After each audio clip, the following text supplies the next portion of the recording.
Bien-aimés dans le Seigneur, Shalom, Shalom. Rhapsodie de réalité du jeudi 27 août 2026. Notre homme de Dieu, Pasteur Chris, partage avec nous sur le thème « Restez dans la foi ». Alléluia. Le verset d'ouverture, Jacques 1, versets 2 à 3. Mes frères, considérez comme une joie parfaite les diverses épreuves auxquelles vous êtes exposés, sachant que la mise à l'épreuve de votre foi produit la persévérance. Gloire à Dieu. Vous est-il déjà arrivé d'être dans une situation où, malgré vos efforts, rien ne semblait changer? Vous avez prié, appliqué la parole et suivi tous les conseils reçus, et pourtant, la situation restait inchangée. Comme cet étudiant qui m'a écrit après avoir échoué plusieurs fois aux mêmes examens, me demandant « Pasteur Chris, que puis-je faire de plus? J'ai tout essayé. » Mais la parole donne déjà la réponse. Gardez la foi, refusez d'abandonner. La foi est toujours efficace. Refusez de vaciller devant la parole de Dieu par incrédulité. Mais malgré l'espérance, croyez en l'espérance. Quelles que soient les difficultés que vous rencontrez dans vos études, au travail ou face à ceux qui semblent déterminés à entraver votre progression, refusez de vous laisser déstabiliser, décourager ou vous écrire. Continuez à vivre votre foi. Alléluia. Vous rencontrerez peut-être des personnes qui pensent que quoi que vous fassiez, vous ne réussirez pas sans compromis. Tenez bon face à la parole. La Bible dit, si vous êtes affligé, priez. Jacques 5, verset 13. Mais cela ne signifie pas que les choses ne changeront pas instantanément, ni que Dieu ne vous a pas entendu. Une chose est sûre, il croit en vous.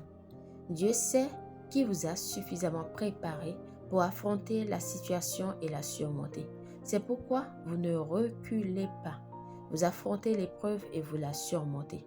Vous tenez bon. Vous vous appuyez fermement sur la parole. Même quand tout semble s'effondrer autour de vous, refusez de paniquer, refusez d'abandonner. Peut-être avez-vous perdu votre emploi ou quelque chose ne s'est pas passé comme prévu. Ne vous laissez pas abattre. La Bible dit, nous savons du reste que toute chose concourt au bien de ceux qui aiment Dieu, de ceux qui sont appelés selon son dessein. Romains 8, verset 28. C'est votre vie et ce sera toujours votre expérience tant que vous garderez la foi. Alors, continuez de servir le Seigneur avec joie et de mettre votre foi en pratique. Gloire à Dieu. Alléluia. Confession. Je suis victorieux en Jésus-Christ. Je marche dans la domination, la puissance et une grâce, une gloire et une paix toujours croissante. Mon esprit est renouvelé par la parole. C'est pourquoi je ne pense qu'à la victoire, au succès et à l'abondance. La gloire du Christ, sa justice, sa puissance et sa sagesse s'expriment en moi et par moi aujourd'hui. Au nom de Jésus, Amen. Pour une étude approfondie, nous lisons 1 Corinthiens 15, verset 58, Romains 4, verset 18 à 22, Romains 8, verset 35 à 37.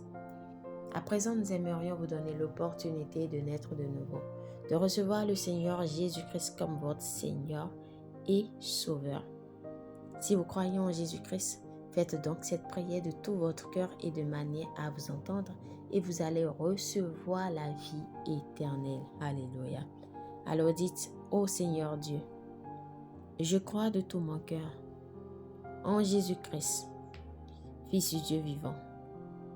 Je crois qu'il est mort pour moi et que Dieu l'a ressuscité des morts. Je crois qu'il est vivant aujourd'hui. Je confesse de ma bouche que Jésus-Christ est le Seigneur de ma vie.